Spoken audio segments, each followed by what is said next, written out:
लेकिन जिन लोगों ने इसके पहले नहीं सुना है तो हो सकता है उनको सही सही ज्ञान ना हो। जैसा कि आप लोगों ने सुना होगा कि पुत्र का नाम लेकर के अजामिल का उद्धार हो गया, कि अजामिल ने अपने पुत्र नारायण का नाम लिया और उसका उद्धार हो गया। तो ऐसा बिल्कुल भी नहीं है। पुत्र नाम लेके मारा, पुत्र नाम लेके मारा, गोविंद राधे। पुत्र नाम लेके मारा, गोविंद राधे। अजामिल यह बात मिथ्या बता दे, अजामिल यह बात मिथ्या बता दे। पुत्र नाम लेके मरा, गोविंद राधे। अजामिल यह बात मिथ्या बता दे। पुत्र नाम लेकर के अजामिल मरा, ये बात गलत है। अजामिल कौन था, थोड़ा समझ लीजिए। चारों वेदों का विद्वान और अहंकार रहित था। शुश्रूषु निरहंकृतः, भागवत में लिखा हुआ है कि अहंकार रहित था और इंद्रियों पर विजय प्राप्त कर चुका था। सबसे बड़ी चीज इंद्रियों पर विजय प्राप्त कर चुका था। उसके पश्चात भी उसको वही कुसंग मिल गया। कान्यकुब्ज नगर में रहता था अजामिल। इतना बड़ा विद्वान, अहंकार रहित और उसने इंद्रियों पर कंट्रोल कर रखा था। सबसे बड़ी चीज है इंद्रियों पर कंट्रोल करना। लेकिन उसको एक कुसंग मिल गया। एक बार उसने एक वैश्य को विषय भोग करते हुए देखा और उसको लगा कि मुझे भी इसके पास जाना चाहिए। एक छोटा सा कुसंग। हम लोग अभी कहाँ हैं, हम लोग तो कहीं पर भी नहीं है। वो तो इतनी ऊंची अवस्था में पहुंचा हुआ था। आप लोग सोचते हैं कि शास्त्र वेद का ज्ञान कर लेने से वास्तविक तत्व ज्ञान हो जाएगा, ऐसा नहीं है। इसीलिए कहा जाता है ज्ञान को अपने जीवन में उतारना है। केवल रट लेने मात्र से काम नहीं चलेगा। एक कुसंग उसको मिला और क्या हुआ, उसने अपने परिवार को, बीवी बच्चे सबको छोड़ दिया, माँ बाप को छोड़ दिया और जा करके उस वेश्या के साथ रहने लगा। उस वेश्या के साथ रहने लगा और उस वेश्या के साथ उसने उसी के साथ गृहस्थी बसा ली। उस वेश्या से उसके 10 पुत्र हुए, जिसमें सबसे छोटा पुत्र था उसका नाम उसने नारायण रखा। कोई भक्ति वक्ति के कारण नारायण नाम नहीं रखा, उसने ऐसे ही नारायण नाम रख दिया। उससे बड़ा प्यार था उसको। और उस वेश्या के साथ रहते रहते उसने अपने जीवन के 88 वर्ष बिता दिए। जब उसकी म्रियमाण अवस्था हुई, जब वो मरने लगा, तो उसने अपने पुत्र को पुकारा, नारायण। आप लोगों में भी कोई को लगता है कि हम अब मरने वाले हैं, तो जिससे प्रेम होता है कि बिटिया को बुला दो, बेटे को बुला दो, उसी को ही पुकारते हैं। जहाँ प्रेम होगा उसी को ही पुकारेंगे। तो ऐसे ही उसका प्रेम था अपने सबसे छोटे पुत्र नारायण से। तो उसने नारायण कहा और बेहोश हो गया, मरा नहीं। ना अपने पुत्र को देखा, सिर्फ नाम लिया। ये अजामिल की जो कथा है वो नामाभास का महत्व है, नाम का महत्व नहीं है, केवल नामाभास का महत्व है। तो उसने अपने पुत्र को पुकारा और बेहोश हो गया। मरते समय इतना कष्ट होता है, जन्मत मरत दुसह दुख होई। एक जन्म लेते समय और एक मरते समय। मैंने बताया था कि 60,000 बिच्छू एक साथ डंक मारे, इतना अधिक कष्ट होता है मरते समय। तो पहले व्यक्ति बेहोश होता है, मरता नहीं है। मरने के पहले व्यक्ति बेहोश होता है। जैसे किसी को लाठी से मारा, 2-4 डंडे मारे, वो बहुत जोर जोर से चिल्लाया, 5-6 मारे और जोर से चिल्लाया, 8-10 मारे और जोर से चिल्लाया। उसके बाद 2-4 डंडे और मारे तो वो गिर गया और तड़पने लगा। उसके बाद मरा नहीं, तो उसको फिर और मारा गया। जब और मारा गया तो वो बेहोश हो गया। मरा नहीं, केवल बेहोश हो गया। और जब वो बेहोश हो गया तो मारने वाले ने सोचा लगता है मर गया, वो चले गए। लेकिन कुछ समय पश्चात, आधे घंटे बाद उसको होश आया।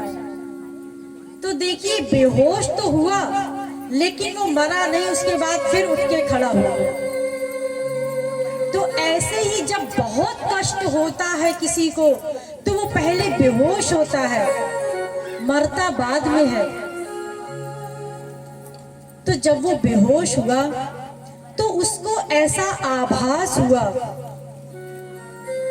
कि उसको यमदूत लेने आए हैं और वो कह रहे हैं कि तूने अपने जीवन में बहुत पाप किया है, चल नरक तेरा इंतजार कर रहा है। और उतने में ही विष्णु दूत आ गए। और जब विष्णु दूत आए तो उन्होंने यमदूतों से कहा कि तुम कौन हो। उन्होंने कहा हम यमदूत हैं, तुम यहाँ क्यों आए हो? इसको ले जाने आए हैं, इसने बड़े पाप किए हैं। तो जो विष्णु दूत थे उन्होंने कहा अरे इसने तो नारायण कहा है, हम इसको विष्णु लोक ले जाएंगे, वैकुंठ ले जाएंगे। तो दोनों में वार्तालाप होने लगा। अजामिल बेहोश है और वो दोनों के वार्तालाप को सुन रहा है, उसको आभास हो रहा है ये। तो जो यमदूत थे वो शारीरिक धर्म बता रहे थे और जो विष्णु दूत थे वो आत्मा का धर्म बता रहे थे। इस विषय में मैंने आप लोगों को डिटेल बता दिया है, डिटेल नहीं करेंगे। तो विष्णु दूत आत्मा का धर्म बता रहे थे और जो यमदूत थे वो शरीर का धर्म बता रहे थे कि शरीर से इसने ये पाप किए हैं, इसको नरक भोगना पड़ेगा। और वो कह रहे थे इसने नारायण कहा है, यानी कि हम मन से जिसका नाम लेंगे, मन का, आत्मा का वर्क नोट करते हैं भगवान, और ये शरीर का वर्क नोट नहीं करते। और उसने नारायण लिया अपने बेटे का चिंतन करके। तो उसने यमदूतों का और विष्णु दूतों का वार्तालाप सुना। तो वो भगवत भक्ति का महत्व बता रहे थे विष्णु दूत और वो शरीर का महत्व बता रहे थे यमदूत। तो जब वार्तालाप सुना तो उसमें बताया गया कि भगवान की भक्ति से ही केवल कल्याण होगा। ये हम जो शारीरिक कर्म करते हैं जब तब व्रत, इससे कल्याण नहीं होगा। जब तक हमारा मन भगवान में अटैच नहीं होगा, जब मन अटैच होगा भगवान से, तभी हम वास्तविक भक्ति कर सकते हैं। नहीं तो शरीर से कितने भी कर्म करते जाएं, हमें उस भक्ति का लाभ नहीं मिलेगा।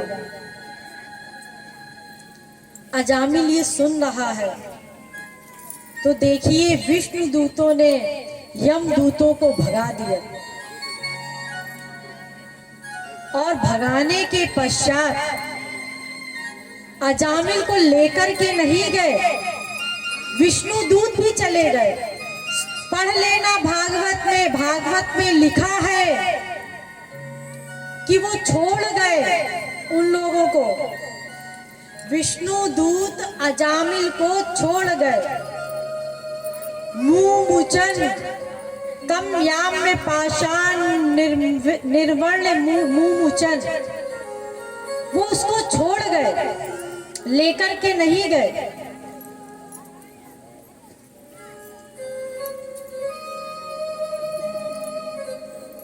तो छोड़ क्यों गए? क्योंकि उसने भक्ति तो की नहीं थी। भक्ति नहीं की तो कैसे ले जाते हो? अगर वो भक्ति करता, भगवान का नाम लेता, तो वो उसको छोड़ जाते। तो तम याम में पाषाण विप्रम मृत्योर मुंह मुचन, यानी कि मृत्यु के काल के से छुड़ा दिया, लेकिन उसको बैकुंठ लोक लेकर के नहीं गए। विष्णु दूत भी चले गए, यम दूत भी चले गए।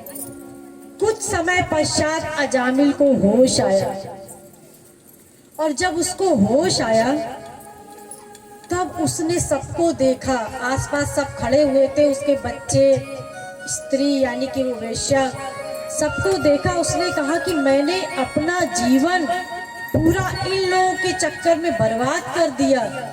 कहा मैं कितना बड़ा वेदज्ञ था, इंद्रियों पर कंट्रोल था, लेकिन आज हम कहां पर आ गए। उसने जो विष्णु दूतों का तत्व ज्ञान सुना था, उसने कहा कि ये ज्ञान अच्छा है, इसी में अब हम भगवान की भक्ति में ही अपना मन लगाएंगे और अपना कल्याण करेंगे। तो देखिए, गंगा द्वार मुपे आए, उसके बाद वो हरिद्वार गया है अजामिल। भागवत में लिखा हुआ है, गंगा द्वार मुपे आए, पैदल गया वो। उस समय ट्रेन वगैरह नहीं चलती थी, हवाई जहाज नहीं चलते थे। कन्नौज से वो पैदल गया हरिद्वार, और हरिद्वार जाकर के उसने भगवान की भक्ति की, निरंतर भक्ति की, 24 घंटे भक्ति की भगवान की। तब उसके पश्चात हैमम विमान मारुह्य, भगवान के वही पार्षद विमान लेकर के आए और वो विमान पर चढ़ा। तब वो भगवान के धाम गया, तब अजामिल का उद्धार हुआ। ये कथा है अजामिल की। अगर कोई सोचे कि अपने बच्चों के भगवान के नाम रख दो और कल्याण हो जाएगा, अरे मरते समय बच्चों से तो प्रेम होता ही है, मरते समय हम भी नाम ले लेंगे और हमारा कल्याण हो जाएगा। तो इस गलत फहमी में मत रहिएगा कि जैसे कैसे भगवान का नाम लिए जाओ और भगवान को मूर्ख बना दो। भगवान कहते हैं ठीक है, तुम भी फॉर्मेलिटी कर रहे, हम भी फॉर्मेलिटी कर रहे हैं। तुम फॉर्मेलिटी में नाम ले रहे हो तो हम भी यहीं पर बैठे हैं, लेते जाओ। जब तक हम वास्तविक भक्ति नहीं करेंगे, हृदय से भगवान को रोकर नहीं पुकारेंगे, तब तक भगवान हमारे पास नहीं आएंगे, तब तक हमारा कल्याण नहीं हो सकता। उसके लिए हमें भगवान की भक्ति करनी ही पड़ेगी। ही लगा लो, जो आप लोग भी लगाते हैं कि भगवान भी हमारे हैं, संसार भी हमारा है, तो ऐसा नहीं है, भगवान ही हमारे हैं। आप आप लोग मंदिरों में जाते हैं, पूजा पाठ करते हैं, देखिए कैसी भक्ति करते हैं आप लोग। सबसे पहले तो मंदिरों में जाएंगे और बढ़िया जूता चप्पल पहन करके जाएंगे, और मंदिर में जाने के पहले ही बाहर ये देखेंगे कि हमें जूता चप्पल कहाँ उतारना चाहिए। ऐसा तो नहीं कोई ले जाए, भगवान भी दिखते रहे, जूता चप्पल भी दिखता रहे। सामने खड़े हो गए और हाथ जोड़े भगवान के और भगवान से प्रार्थना करने लगे, त्वमेव माता च पिता त्वमेव, और एक नजर जूते की हो, यानी कि हे भगवान, तुम मेरी माता पिता नहीं हो, वो जूता हमारी माता पिता है। तो चलो जूते की तरफ कोई कोई नहीं भी देखता होगा, लेकिन ये कहते तो हैं भगवान से कि तुम हमारे माता पिता हो, लेकिन उसी समय हम दिमाग में ये भी सोचते हैं कि वो घर में वाले भी हमारे माता पिता हैं। हम ये नहीं कह रहे कि माता पिता का सम्मान ना करो, लेकिन भगवान से ही प्रेम करो, संसार में ड्यूटी करो, ये आपका कर्तव्य है, करना पड़ेगा। क्योंकि वर्णाश्रम नियम का अगर आप पालन कर रहे हैं तो आपको ये सब करना पड़ेगा, लेकिन प्रेम केवल भगवान से ही करना होगा, ही लगाना होगा, भी को समाप्त करना होगा, तब कल्याण होगा। ये ही नहीं लगाया हमने, केवल भी अनंत जन्मों से लगा रहे हैं कि संसार की भी शरणागति करेंगे, भगवान की भी शरणागति करेंगे। तो संसार की तो आप लोग ज्यादा करते हैं, भगवान की कम करते हैं। और कैसे भगवान की करते हैं कि अगर पूजा पाठ भी करते हैं तो दिमाग तो बाहर रहता है कि हमें ऑफिस जाना है, घर का खाना बनाना है, क्या क्या करना है, आप लोग ज्यादा जानते होंगे। तो जब तक हम भगवान में ही मन नहीं लगाएंगे तब तक कल्याण नहीं हो सकता। ये कुसंग, इतना सा भी कुसंग हमारा नुकसान कर सकता है। देखिए, एक मेरे को प्रसंग याद आ रहा है, मैं आप लोग को बता देती हूँ। एक सौभरी मुनि थे, यमुना जी में डूब करके, पानी के अंदर डूब करके तपस्या किया करते थे। एक बार उन्होंने पानी के अंदर मत्स्य राज को विषय भोग करते हुए देखा। उन्होंने सोचा कि विवाह करना चाहिए। सोचो कितने बड़े तपस्वी कि पानी के अंदर डूब करके तपस्या करते थे, लेकिन छोटा सा कुसंग मिल गया। मैं ये इसलिए बता रही हूँ कि आप लोग ये बिल्कुल अहंकार मत करना कि हम तो कुसंग के चक्कर में नहीं पड़ सकते, हम तो बड़े ज्ञानी धानी हैं, बड़े ज्ञानी ध्यानी हैं, बड़े भगवत भक्त हैं, हमारा कोई कुछ भी नहीं बिगाड़ सकता। अरे बड़े बड़े ऋषि मुनि, विश्वामित्र आदि फेल हो गए तो हम जीव की क्या हैसियत। थोड़े से कुसंग में पड़ करके अपना नुकसान कर लिया। तो सौभरी मुनि यमुना जी से बाहर निकले और निकल करके मानधाता के पास गए। उनकी 50 कन्याएं थी। उन्होंने कहा अपनी एक कन्या दे दो, मुझे विवाह करना है। मानधाता ने सोचा कि ये बूढ़े बाड़े ऋषि और हम अपनी कन्या दे दे, और हमारी कन्या इनसे विवाह करना चाहती है कि नहीं चाहती है, बूढ़े बाड़े से हम कैसे अपनी कन्या का विवाह कर दें। तो उन्होंने बहाना बनाया। उन्होंने कहा अगर हम नहीं देते कन्या तो श्राप व्राप दे देंगे, इतने बड़े ऋषि तपस्वी हैं।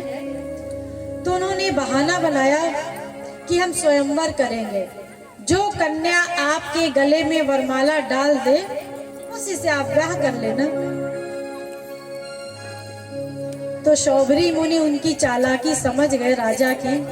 उन्होंने कहा ठीक है, मैं कल आता हूं। और उन्होंने अपने योग बल से अपने आप को 16 वर्ष का कर लिया। 16 वर्ष के सुंदर से लड़के बन गए और गए मानधाता के पास।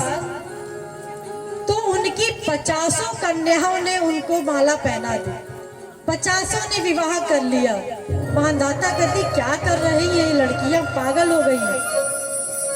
अब 50 ने कर लिया तो शौभरी ऋषि ने कहा कि परेशान मत हो राजा, हम अपने 50 शरीर बना लेते हैं। देखिए,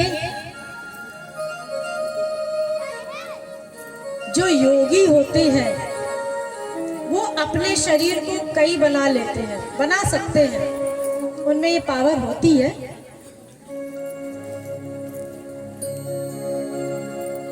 एक भगवान है, भगवान भी अपने कई शरीर बना लेते हैं, लेकिन योगियों के शरीर में और भगवान के शरीर में अंतर होता है। भगवान का शरीर होता है वो हमेशा अनंत होता है, कई होते हैं लेकिन उनको बनाना पड़ता है। एक होता है काय व्यूह देह, एक होता है प्राभव देह। तो जो प्राभव देह होता है वो भगवान का होता है और जो काय व्यूह देह होता है वो योगियों का होता है। तो भगवान का जो देह है, तो भगवान तो अनंत है। जैसे 16,108 विवाह किए थे तो उनको 16,108 स्वरूप बनाना नहीं पड़ा था, वो थे उनके उतने स्वरूप। और ऋषियों का, योगियों का काय व्यूह देह होता है, ये भी अपने कई शरीर बना सकते हैं। लेकिन इसमें क्या होता है, अगर एक शरीर मरेगा तो सारे शरीर समाप्त हो जाएंगे। तो प्राभव देह में ऐसा नहीं होता। तो उन्होंने 50 स्त्रियों से विवाह कर लिया, 50 के लिए 50 महल बनवा दिए और उसके पश्चात उनकी 5,000 संतानें हो गई। छोटा मोटा नगर बस गया,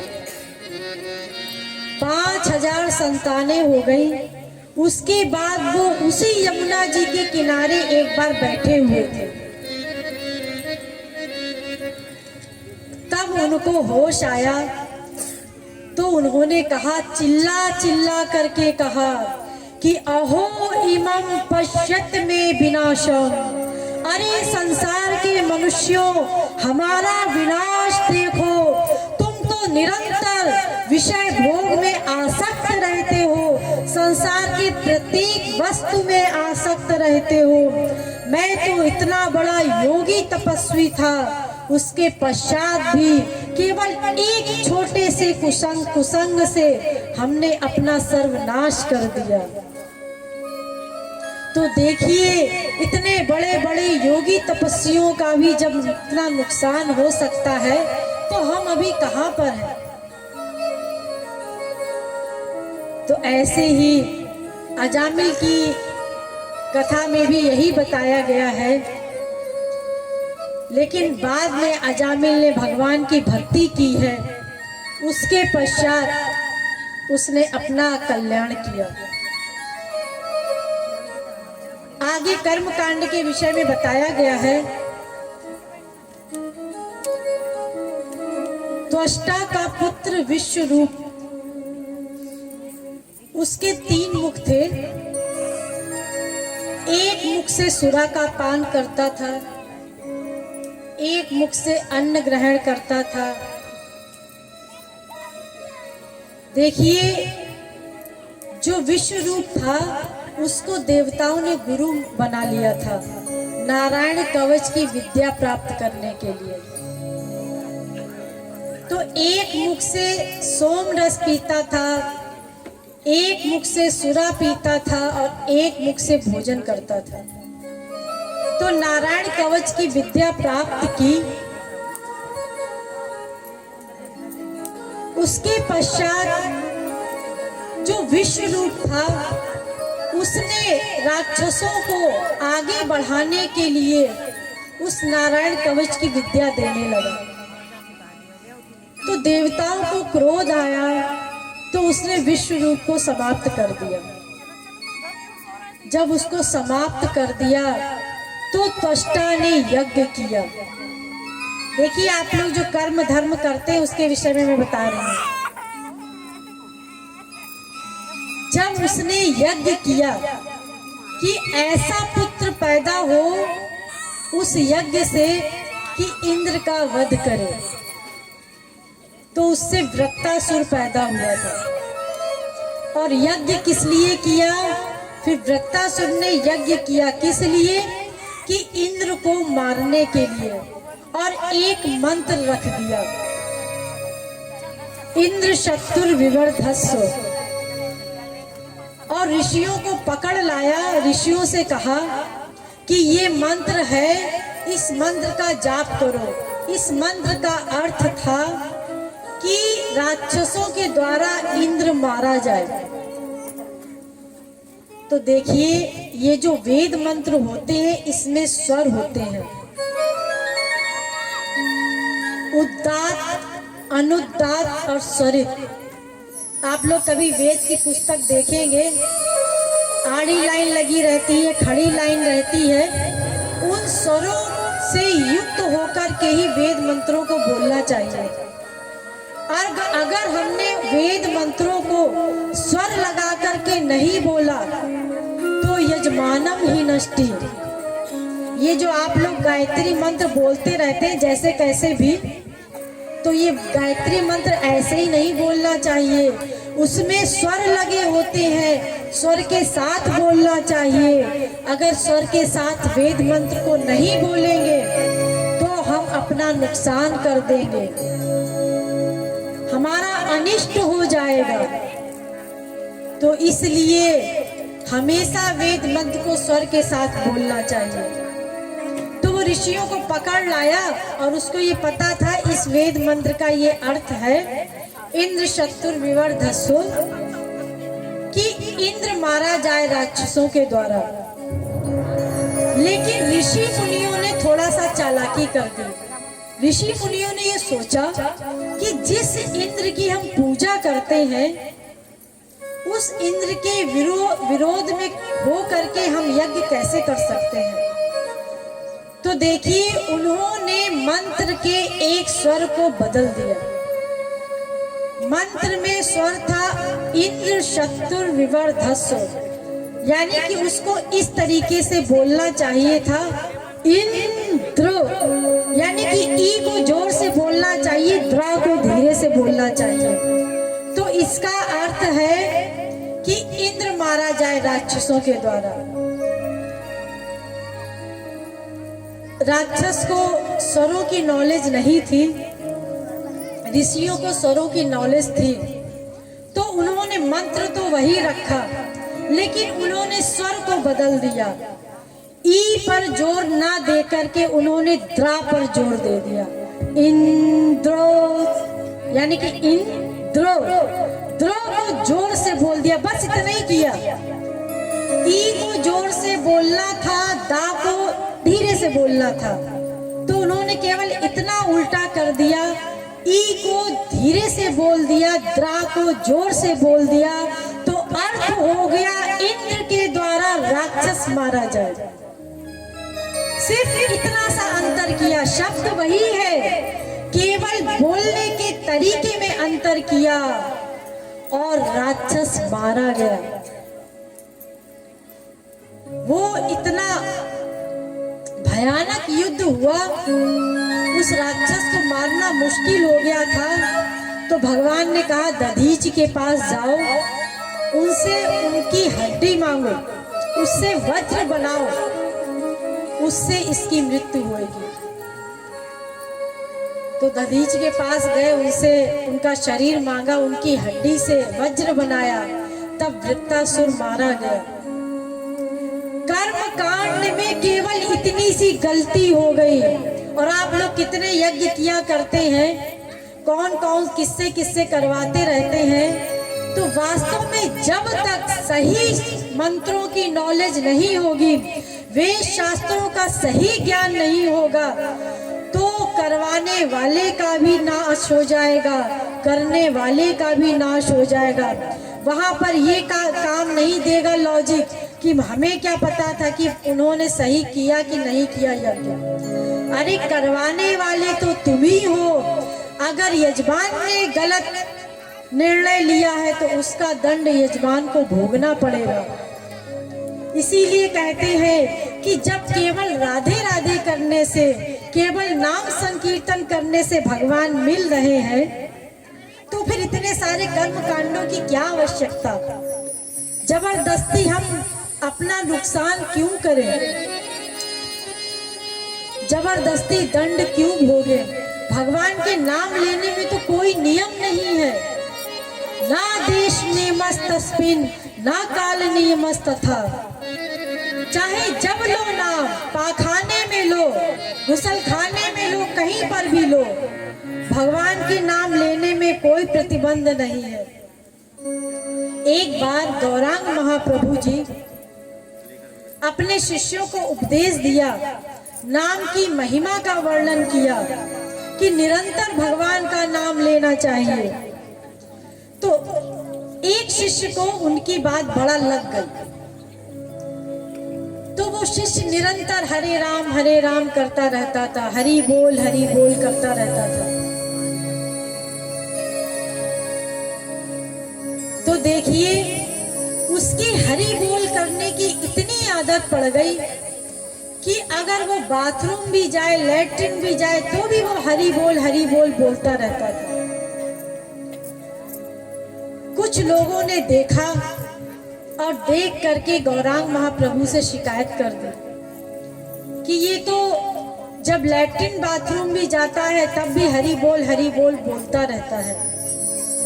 तो गौरांग महाप्रभु जी ने बुलाया और कहा कि तुम ऐसा क्यों करते हो? तो उन्होंने कहा ऐसा मत किया करो। तो उसने कहा ठीक है। अब जब वो ऐसा करे तब भी उसके मुख से हरि बोल निकले, तो उसने क्या किया, अपने मुख में कपड़ा बांध लिया। कभी कपड़ा बांध लेता था, कभी अपनी जीभ को बाहर निकाल करके पकड़ लेता था, लेकिन फिर भी वो हरि बोल बोलता रहता था। इतना उसका नाम लेने की आदत पड़ गई थी।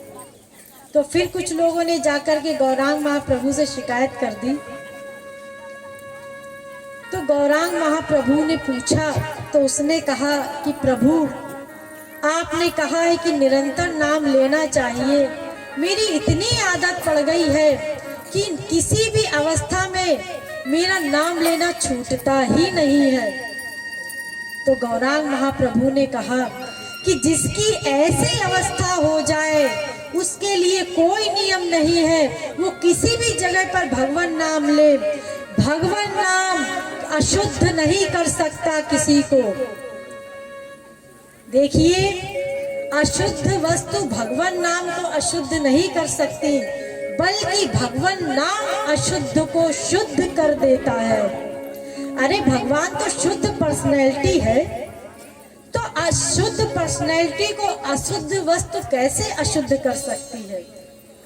जैसे अग्नि में चाहे पाखाना डालो, चाहे जूता चप्पल डालो, चाहे गंगा जल डालो, चाहे पुष्प डालो, कुछ भी डालो, चाहे चंदन की लकड़ी डालो, अग्नि सबका भक्षण कर लेती है, लेकिन स्वयं शुद्ध बनी रहती है। इसी प्रकार भगवान का नाम हम किसी भी अवस्था में लें, किसी भी गंदी वस्तु, कोई भी गंदी वस्तु भगवान के नाम को अशुद्ध नहीं कर सकता, बल्कि वो अशुद्ध को शुद्ध कर देगा भगवान नाम। ये सब चीजें कर्म कांड में होती हैं, भक्ति में यह सब चीजें मायने नहीं रखती। तो देखिए, जब कर्म कांड में इतने बड़े बड़े नियम हैं, तो जब जब हम इतने बड़े बड़े सही सही कर्म कांड नहीं कर सकते और अगर इतनी सी भी त्रुटि हो जाए, द्रव्यम कर्म च कालश्च स्वभावो जीव एव च, द्रव्य काल कर्ता मंत्र विधि स्थान सब सही सही होना चाहिए, तब हम सही सही कर्म कांड कर सकते हैं और उसके पश्चात भी केवल स्वर्ग मिलेगा, भगवत धाम नहीं मिलेगा। और स्वर्ग के लिए हमने आप लोगों को कल बताया था कि उसके लिए तो कहा गया है कि प्रमूढ़ाः, जो स्वर्ग जाने का प्रयत्न करता है वो प्रमूढ़ाः है, वेद कहता है घोर मूर्ख है। तो उससे हमारा काम नहीं बनेगा। तो साधारण सी जब भगवान का नाम लेने से, साधारण सी भक्ति करने से हमारा कल्याण हो सकता है, तो हम इतना सब जप तप नियम क्यों करें? देखिए रामायण में कहा गया है, जप तप नियम योग निज धर्मा, श्रुति संभव नाना शुभ कर्मा, ज्ञान दया दम तीरथ मज्जन, जहाँ लगी धर्म कहे श्रुति सज्जन, आगम निगम पुराण अनेका, पढ़े सुने कर फल प्रभु एका, तब पद पंकज प्रीति निरंतर, सब साधन कर यह फल सुंदर। जप तप नियम योग आसन कुछ भी नहीं करना है। कलयुग में तो केवल हरि नाम से ही काम चल जाएगा, केवल भगवान नाम से ही काम चल जाएगा। और कर्म कांड में अगर थोड़ी सी भी त्रुटि हो गई तो यजमानम ही नष्टि, यजमान को भी सबको उसका दंड भोगना पड़ेगा, उसके लिए हम बच नहीं सकते। तो इसलिए कर्म कांड को छोड़ करके केवल हरि नाम संकीर्तन करो, हरि भक्ति करो जिसके कोई नियम नहीं है, और केवल हरि नाम लेकर के ही अपना कल्याण करो। तो इस प्रकार षष्ठम स्कंद को विराम दिया गया। आगे सप्तम स्कंद की कथा है। सप्तम स्कंद में भगवान के अनन्य भक्त प्रहलाद की कथा है। अगर आप कथा सुनना चाहते तो मैं कथा शुरू करते, अगर हरि नाम संकीर्तन करना चाहते तो वो करवा देते। कथा सुनना कौन कौन चाहता है कि हरि नाम संकीर्तन सुनना चाहते हो? अच्छा, हरि नाम कीर्तन करें कि कथा करें? कीर्तन करें तो हाथ उठा दीजिए, और कथा करें मतलब कुछ ना करें, कथा करें कि हरि नाम संकीर्तन करें? आप थोड़ी देर हरि नाम संकीर्तन करना चाहते हैं कि मैं कथा आगे की स्टार्ट करूं? कीर्तन करना चाहते तो हाथ ऊपर कर दीजिए, कौन कौन चाहता है? अच्छा, कथा शुरुआत करें तो वो कौन कौन चाहता है वो हाथ ऊपर कर दीजिए। बराबर है, तो आप थोड़ी देर हरि नाम संकीर्तन कर लीजिए।